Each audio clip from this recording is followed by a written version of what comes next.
You're listening to the Back Porch Talk podcast. Danny and Jason had many discussions and debates on the back porch while making pivotal investment moves with assets. That's right, with trading cards. They welcome you to the back porch and right into those discussions about current sports news with a fresh and unique twist. So come on and join us.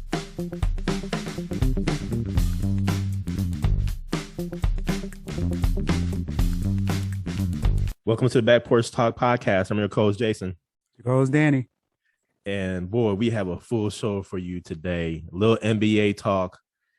And then we'll have some interesting NFL discussions and a very intriguing trading card scenario. But first, Danny, to the NBA, where last evening our Milwaukee Bucks went against the Lakers. And let me just say, I know you're a Lakers fan.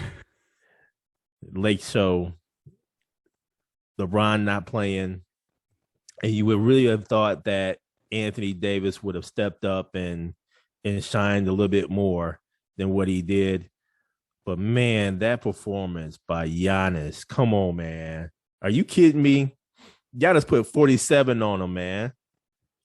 He put 47 on him. And, oh, by the way, I have to say this, Danny, but shout out to the Milwaukee Bucks city uniforms and where they're celebrating, obviously, the NBA's 75th anniversary. And, Danny, I was just pleasantly surprised with these uniforms. It took me back a little bit back in the 80s and where watching the Milwaukee Bucks on TV and they had the bricks or whatever down the sides of the jersey. But this particular uniform, again, is the 75th anniversary of the NBA. And they encompassed basically all of their uniforms into one, where the jersey shows the classic Bucks across the chest in bold green. The striping includes Lake Michigan blue from the early days of their franchise in the 70s and 80s. Side panel blocking from 2001. Signature neckline from the 2010s. And the number set the team wore when they won their second championship this summer. Included is a remixed waistband logo from 1971, a remixed secondary short logo with elements from 2001 and 2019. So, man, these uniforms was pretty spot on, man. The purple, obviously, going back into the early 2001s and stuff. But, man, Danny, it was interesting. But let's get back to Giannis and this 47-point performance, man. It was pure dominance, man, from the jump. And, Danny, I have to say this. This goes back to our discussion about this 75th anniversary, the 75 or 76 players that made this team, right? Anthony Davis made this team, right? Yep. His ass didn't show up last night. He's supposed to be considered the second best player on the team, right? And LeBron is not playing. So you would think, okay, this is going to be a Giannis versus Anthony Davis type situation. Yep. Man, Giannis dominated Anthony Davis. And to a point where I think I remember one basket Anthony Davis may come down wrong, kind of sense that he, got injured again or whatever. I'm like, man, come on, man. Come on. And Giannis is still playing with the effects of in the playoffs when his knee got bent basically backwards. He's still feeling that effect. Yep. But he's still balling, dropping 47 on your head, Anthony Davis. I mean, this game, and it was good to see Chris Middleton back. Chris Middleton had 16 points. Bobby Portis in the starting lineup in place of Brook Lopez had 17. I still don't know what's going on with Drew Holiday in this field goal percentage, but Drew Holiday was 3 for 13 from the field, 8 points. Grayson Allen, only 5 points. I think he probably has to get used to Middleton being back out there. But nonetheless, man, the Bucks went ahead and pulled this out. And I think they're going to, eventually gel and eventually start getting on this winning streak. What say you, Danny? Yeah, Jay. Giannis had 28 at half. And I'm like, oh, man, this is not good for the Lakers. Lakers did make it a game. And in that third and then fourth quarter.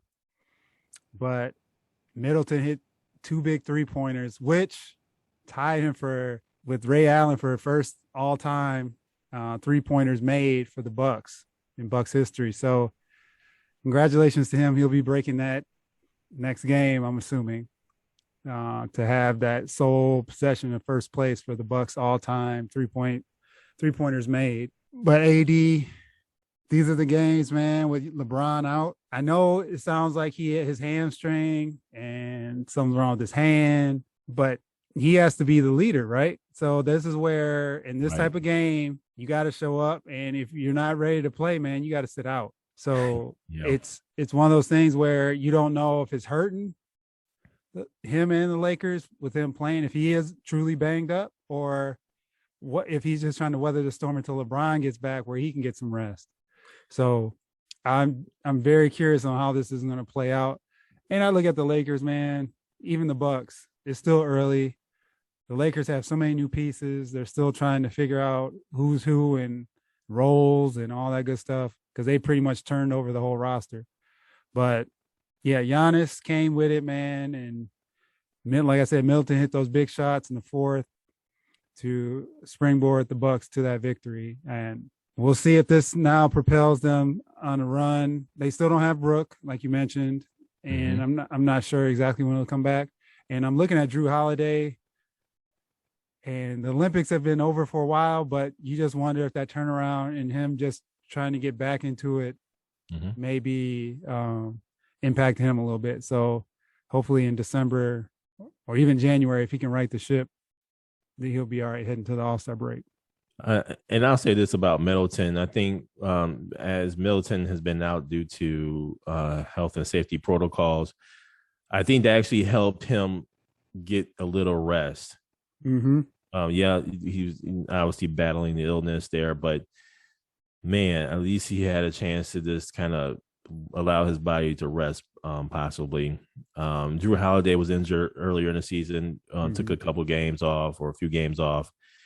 But man, 3 for he was doing that in the playoffs, and it seemed like it carried over. So hopefully Drew Holiday can do some things here. But Danny, let me just say this. It's one thing for you to be the second best player on your team and the best player is injured. That means obviously you have to step up. It's one thing to say that your team is whack, basically. Your team sucks. It's another thing, though, man, when the best player on the other team is going at you, man. Yes. It's a little different at that point in time. I think at that point in time, it's about heart. It's about pride. Yes. At that point in time, man. I mean, and that's been questioned for AD in the past. Exactly. And does he have that? Thank goodness he got that one ring. Man. Because if he wouldn't have got that ring, I don't know if he gets one playing the way he's been playing and the way now Giannis is, because it was always Giannis and AD, right? AD was the one with the jumper. That was that argument. But you can't measure heart. Can't measure it, man. And I would say this too. I remember in that game, Giannis just comes down. AD is, guarding him and guards off of him. Giannis comes down and then just pulls up for a 3. He makes it and kind of goes back and then makes a face like, why are you leaving me open? I mean, what's the deal? I got a J now. I mean, I've been working on my game. So, man, I just think that, again, it's a little bit different when somebody's going at you and everything, and you half-heartedly really respond to it. So I don't know, Danny. There's something to kind of keep notice here.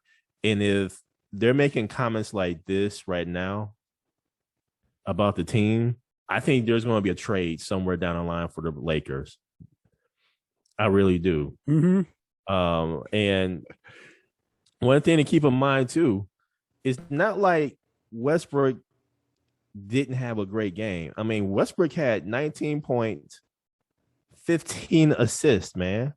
Yep. He only had 3 turnovers and four rebounds. So I mean, it's not like Westbrook didn't have a good game. Horton Tucker kept him in the game. He had 25. Yep. In all, but man, I just say Giannis was going at him, man. So something to watch in Lakerland, if you will. But yes, we're watching. But Milwaukee Bucks, man, like you said, it's a little early, but they're developing some good habits on the Milwaukee Bucks side. Not so much on the Lakers side. They're not developing those good habits. So we'll see how that, really kind of goes throughout the season. And so, Danny, just as we're talking about the Bucks-Lakers game, man, Giannis made some news here. He's on the cover of GQ magazine, flossing and everything, man. And there's a quote in the article that apparently is putting a lot of people in a tizzy. All right. But I don't think people are really looking at the full context of the quote itself and really of the article. I'm just going to read a little bit actually from GQ magazine itself. In the end, Giannis decided to stay in Milwaukee because it was difficult. And then improbably the Bucks won. Quote, one challenge was to bring a championship here, and we did, he told me. It was very hard. I just love challenges. What's the next challenge? The next challenge might not be here. It's not that he doesn't love Milwaukee, he said, but he was always wary of things becoming too easy. Me and my family chose to stay in the city that we all love and has taken care of us for now, Giannis said. In 2 years, that might change. I'm being totally honest with you.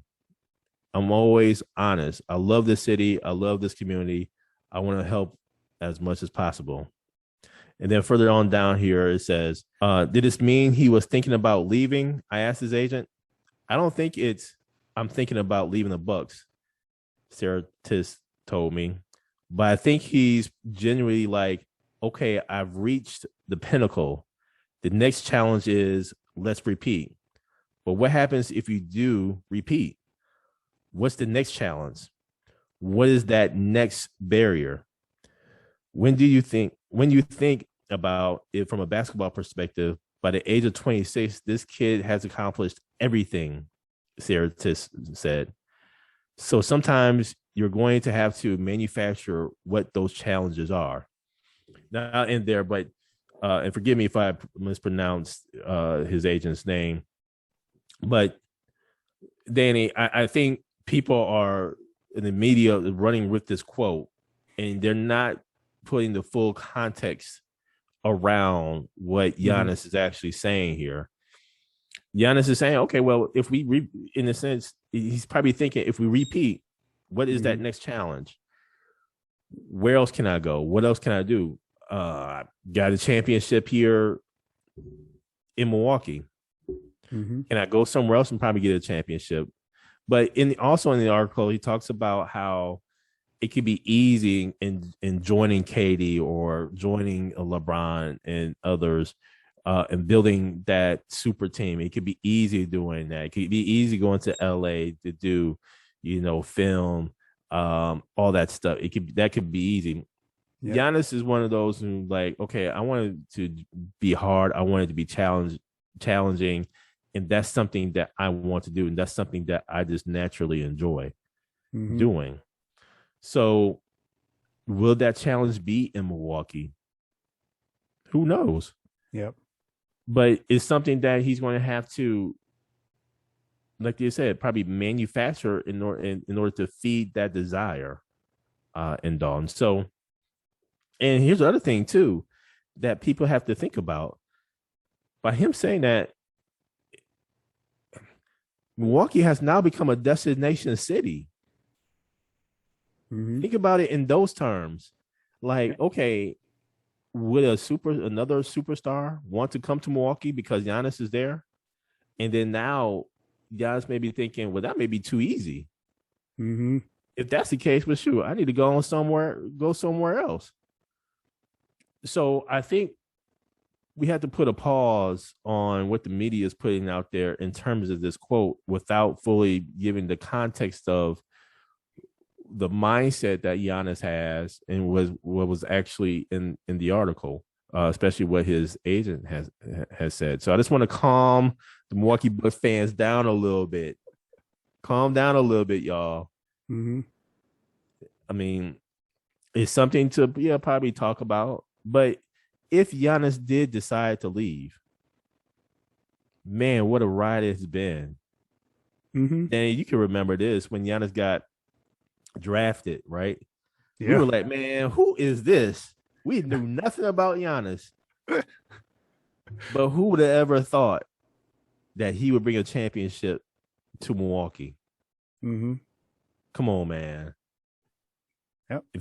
Come on, man. So Milwaukee Bucks fans, calm down. Just calm down a little bit. Yeah, I think, Jason, with that, also, you got to think about Kobe, Michael Jordan, LeBron. They have a different mindset, and you already seen it from him. But when you think about that, that's where he's looking at, right? It's like, all right, what's going to make me work hard and achieve something, to achieve a new goal, a new whatever the case may be. So if it is somewhere else, because you remember LeBron, when he got the championship with Cleveland, that was his main goal. And then he moved on. So it's very curious. Jordan used to do this all the time based on watching The Last Dance. He was always looking for that new challenge. Mm-hmm. Mm-hmm. So when he went into a game, he was inspired to do something. He could be playing some random team, the bottom of the NBA, and he had someone marked to put up 40 on him. So, or 50. So that it's just people think differently and they challenge themselves differently. So if anything, it's inspiring. And if he were to leave, that's part of the business. But I think people should be inspired by how he's thinking. And he's not, laxing and chilling out now that he got the championship. He wants more to build his legacy. So he's looking out to build his legacy. And if Milwaukee's in the cards, kudos to them that they're still on his radar for him to go to the next level. Mm-hmm. And as we're talking about the Lakers, another team on the other side of the coast here, on the East Coast here, the Brooklyn Nets, Danny, are they in trouble? And it's something when you obviously don't have a Kyrie. Mm-hmm. We don't know when Kyrie gonna show up. It's another thing though when you're on the court. Things just doesn't seem to mesh, if you will. They still got a long way. Again, it's early in the season, but man, these habits, man. I mean, KD is looking like an MVP candidate already. But just as he looks like an MVP candidate, Steph Curry is looking like an MVP winner. Yes. Based upon what Steph Curry did to them, what was it, Tuesday night? Whew. I mean, Danny, Steph Curry was just tearing them up. Mm-hmm. And it just makes you wonder the mindset of the Brooklyn Nets. Yep. Just as we ask the question, are they in trouble? Are they in trouble this year, or are they in trouble next year and beyond? Purely because James Harden didn't renew his contract. He was going to become a free agent. Mm-hmm. The plan was for those three to be the big three in Brooklyn, establish their own roots, build their own team, and kind of go on from there. But with what Kyrie is doing, or not doing on the court, yeah, I don't know if we're going to have the big three in Brooklyn come next year. What say you? Jason, Kyrie Irving is proving his worth in gold for this actual team here, this 2021, 2022 team, where they just need his scoring. They need another person. Their bench is not deep. We talked about this in the offseason. They're pot committed to the big three, but the supporting cast needs to step up. And it looks like it's hard to say, but just looking at them and their body language the other night when they're playing Golden State, James Harden is struggling, and they need Kyrie back in a big way. And I think if he came back, if they can get him back on the court, then I think all will be well with them. But without him, they're struggling, man. They're not putting it all together. And they're still top 4 in the East. Now, don't get me wrong. Now, it's not like they're sitting there 1-15 starting the season. They have a decent record. But it's just something about them that, like, if I look at Milwaukee, you look at Chicago, those type of teams, they're going to give the Nets a run for their money and could bounce them or would bounce them based on the way they're playing right now. So ultimately, man, they just need Kyrie back. Otherwise, I don't see them getting past the second round again unless they get pretty good matchups to start the playoffs off. And now, fans, this is a little fun here. And so one of the things that we saw that we really need to highlight, JaVale McGee, as much bad rap as JaVale McGee gets, especially from Shaq, or used to get from Shaq, I got to give JaVale McGee some props here, okay? And there's this one thing that was shown, or that was basically videoed, in where he actually did the sky hook. He did the sky hook, man. Look at this. Come on, man. The sky hook obviously started with Kareem, to the point in where Kareem had a long career, a very long career. And he obviously is the scoring champion. It has the most points in NBA history off of the sky hook. And the question has always been, how in the world aren't players using the sky hook? And lo and behold, you have JaVale McGee here using the sky hook, man. Yep. As you can tell here, it's really indefensible. You can't defend this shot. I think JaVale McGee is going to perfect this thing, man. I think he's going to perfect it to extend his career, not only to extend his career, but to get that long money. Mm-hmm. Why not extend your career? Why not get paid and use a weapon like the sky hook to do so? Yep. So we just had to share that. Just found that to be fascinating, man.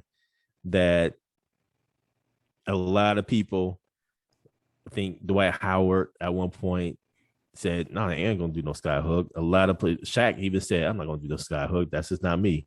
Mm-hmm. The sky hook is actually one of the most dominant moves, if not the most dominant moves in NBA history. The sky hook, man, is so graceful and elegant, and just, man, it is poetry in motion.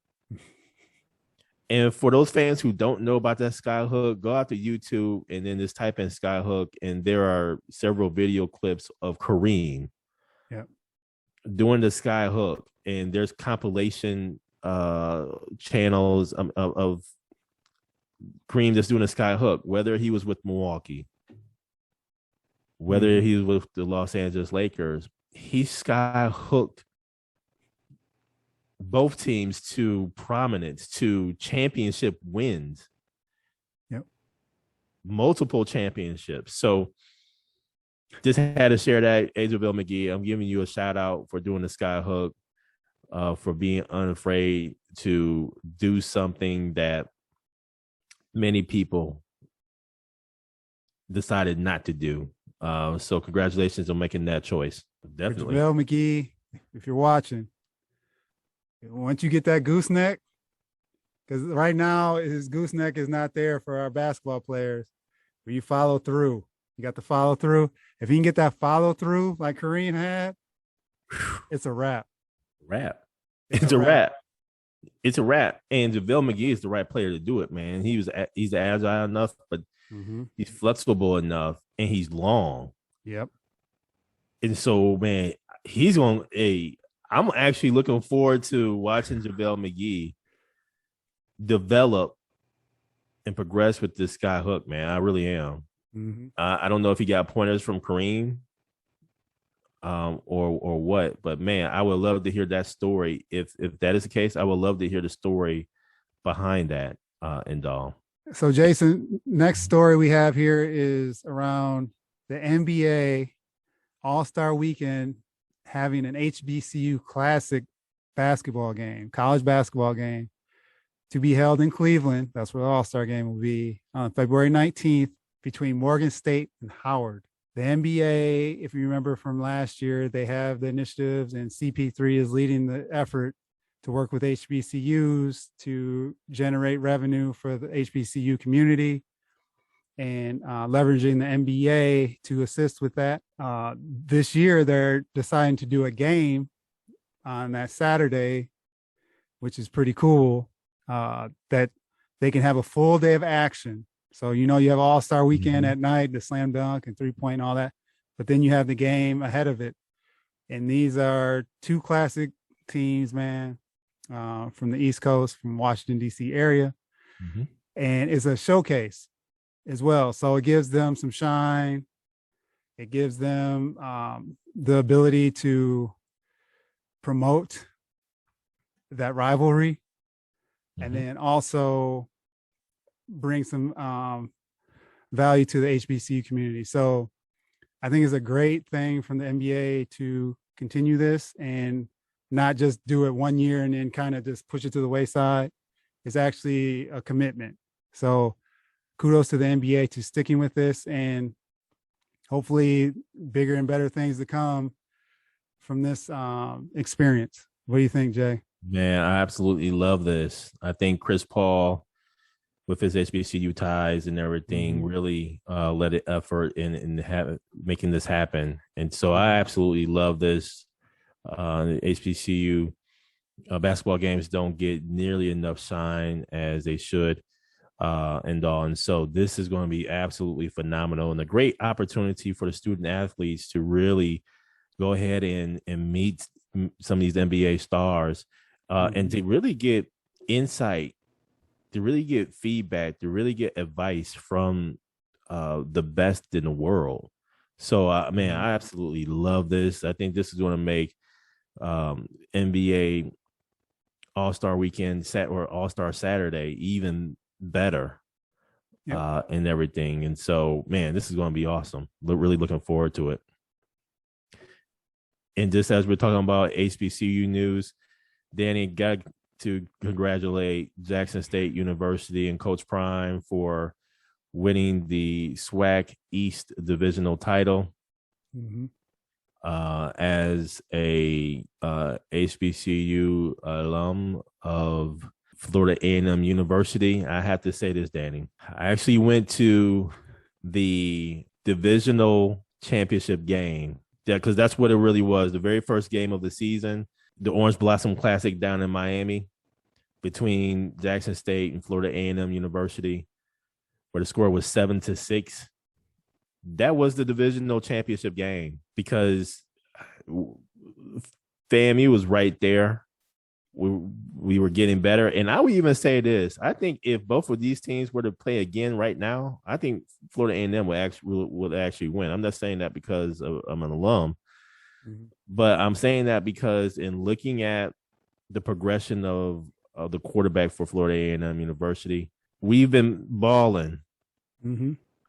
So, man, I would have really loved to see that Jackson State FAMU matchup a little bit later in the season. Congratulations to Jackson State. They deserve it, man. I mean, record speaks for itself. They deserve it. I give it, definitely kudos to Coach Prime and his staff for, going ahead and winning this thing out. So gotta give them props where props due. So congratulations, Jackson State Tigers, for winning the division. Now let's see what you're going to do in the SWAC championship game. Danny, your Atlanta Falcons play the Dallas Cowboys. And oh boy, we don't know what happened to your Falcons. They just probably decided not to show up. What say you? I didn't watch the game, man. I ain't gonna lie. I knew what time it was. The Cowboys lost the week before. I already knew what time it was, man. Dan Quinn was gonna get those boys ready for on the defensive side. Dan Quinn, the former coach of the Falcons. We knew what time it was, man. I didn't even turn the game on, man. What say you? Jason, there was a pivotal point in this game. In the beginning of the game, it was 7-3. Atlanta had an opportunity on 4th and 7 to kick a field goal. It was like a 49-yard field goal. They decided to go for it. And ultimately, that's when the wheels and everything fell off. Because by halftime, it was 36-3. Man. So, in watching that in disgust, and watching us go backwards every time we had the football, and watching CeeDee Lamb and Zeke just destroy us, and Dak Prescott looked impressive. It's in the third quarter. I step away, go get some water, come back. Tampa Bay and the Washington football team are playing. They took us off national TV. That's how embarrassing that was. So they ended up losing 43-3. So now tonight we have the New England Patriots, which is a key game. I know I mentioned this last week about Dallas, but this one for sure, they don't win this one, they're going to need a lot of help coming down the stretch for this playoff positioning. So, and the Patriots are red hot right now. That defense is playing lights out. So I'm very nervous. We still don't have Ridley, and that is huge for us right now. They're missing. Russell Gage is just not cutting it right now. He was supposed to be the one to step up. Kyle Pitts is doing his thing. Can't complain there. And their running game has been non-existent the last week or so. So this is a huge game for them, and I hope they bring it, man, because that was embarrassing as all get out on Sunday. And then the Green Bay Packers actually faced the Seattle Seahawks 17-0. Green Bay won. Both Russell Wilson and Aaron Rodgers makes their return back. Little rust on both ends, if you will.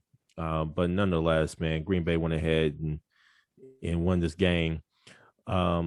It's going to be interesting to see how the Green Bay Packers actually, progress throughout the season. But as of right now, the Green Bay Packers do have the number 1 seed in the NFC. We'll see how long they keep it. They do face the dreaded and hated Minnesota Vikings in a divisional game. Seems like Aaron Rodgers has a toe injury. But nonetheless, I think he'll be fine. We'll see what happens with these Minnesota Vikings, but I think the Green Bay Packers are going to be all right divisional wise. It's just going to be really interesting, though, as they progress throughout the season. And now, Danny, we have an interesting trading card scenario. Who we got? Jason, our trading card scenario tonight is Mac Jones 2021 Panini Prizm Rookie Card for Trevor Lawrence's 2021 Panini Prizm Rookie Card. Couple quick bios. Mac Jones was selected 15th out of Alabama by the New England Patriots. So far this year, as a rookie, he has 2,333 yards, 13 passing touchdowns, 7 interceptions, 69% completion percentage. And in college, he threw for 6,126 yards and 56 touchdowns. And he did most of this in his third year starting because he was playing behind Tua and others. And then Trevor Lawrence was selected number 1 out of Clemson by the Jacksonville Jaguars. So far this year, he has 1,991 yards, 8 passing touchdowns, 9 interceptions, 58% completion percentage. And in college, he threw for over 10,000 yards and 90 touchdowns. So, Jason, looking at your portfolio, who do you want? Danny, this was a tough one. I don't think we've ever had did a comparison of rookies in their rookie year. Mm-hmm. And so obviously Trevor Lawrence was the number one pick, obvious choice. And really, I would just say this, man. When Trevor Lawrence first played at Clemson, we automatically knew. I was like, oh, he's going to the league. Mm-hmm. His very first year at Clemson, we was like, oh, he's definitely going to the league, man. He has a strong arm, cannon for an arm, man. And I just automatically thought, yeah, if he could just do a one and done, he should do a one and done. Mm-hmm. But unfortunately, NFL doesn't work and operate like that. But man, I'll say this: watching Mac Jones at Alabama was impressive, man. I mean, just the number of weapons that he had and everything. His arm is not as strong as Trevor Lawrence's, in my opinion. But man, he's just super duper efficient with the ball. I'll say this, Danny. The development of Mac Jones throughout the course of the year has been evident in Dahl. And so the draft and development team in New England is impressive. But they also have championship pedigree, which makes a huge difference. Mm-hmm. And I think Mac Jones will actually be a lot more successful based upon the system that he's in and the development that he's undergone. Trevor Lawrence, man, come on, man. You got Urban Meyer up there getting lap dances and all this stuff, man, saying he needs to take a break in the middle of the season, man. Come on, man. Come on, man. That is not no development, man, of no quarterback, man. Are you kidding me? For that alone, man, I'm taking Mac Jones, man, for that alone. As soon as this came up, I was like, let me do some more research. But then it really just stopped at the development because I don't trust the development of Trevor Lawrence down in Jacksonville right now. I just don't trust that. And the trajectory that Mac Jones has right now in this season is just going up and up and up. And he has championship pedigree around him. And by having that, I think the value of his card is going to just continue to increase. And it's going to increase tonight against your Falcons. And so, man, I'm going with Mac Jones, man. Who you got? Jason, yeah, I agree, man. This one's tough because Trevor Lawrence at Clemson, man, there was nothing he couldn't do, right? Mm-hmm. And now you get to a system. You have a system that the Jacksonville Jaguars have not won. They've been in the doldrums for 5 years now, ever since they had that playoff run when they ended up losing in before to go to the Super Bowl. So I think it's been around 5 years and they just can't get out of their own way. Urban Meyer versus Bill Belichick. Come on, man. Come on, man. And so that's where, thinking about this, Jacksonville has been playing better lately. But I'm looking at the card, and right now I'm looking at Trevor Lawrence's number one rookie card. He's the number one pick. And Mac Jones is the 15th pick. And to your point, based on how they're projecting right now, Mac Jones is on his way, and Trevor Lawrence may be in this middling area for a while until there's a change of the guard or something changes with Urban Meyer and their style and the talent. Truth be told, the Patriots have a lot more talent too in that locker room than the Jacksonville Jaguars. So that's obviously going to pull back Trevor Lawrence. But I'm gonna say this, Danny, real quickly. Yeah, go ahead. Think one of the trends that you also have to really look at, though, is this, as I said, that first year when Trevor Lawrence came out with Clemson, he had a very strong arm, and everything, right? Mm-hmm. and it looked like he could really just go to the league right then and there. After that first year, his trajectory actually kind of went down, in my opinion. Mm-hmm. And I don't know if it was because at that point in time, you're used to your system. Yep. I don't know if it was because of the pieces around him or it is then develop him. I don't know. But it just seemed like his trajectory, declined just a little bit year after year at Clemson. Yep. And so that's something just to monitor mm-hmm. As well. Yeah. At this point in time, Jason, I'm actually going to have to agree with you just based on how they're playing so far. And obviously, we're only halfway through the season. So a lot can change between now and the end of the season in the next few years because they're rookies, right? Because I think the main thing for Trevor Lawrence is getting a winning attitude in Jacksonville and surrounding him with the talent to support that. And right now that's lacking. And Mac Jones has the support system. He has the talent. He has the coach to propel him above Trevor Lawrence. So I'm going to go with you right now. I'm going to take Mac Jones rookie card. And we'll definitely have to revisit this one down the line to see how they're playing and how they're projecting. Thank you for joining us at Back Porch Talk Podcast. You can also join us on Twitter by tweeting us at @back_podcast. For more information, you can go to our website, which is backporchtalkpodcast.com. You can also email us at backporchtalkpodcast@gmail.com. Again, thank you for joining us, and remember that there's enough hate in the world, so go ahead and spread a little love.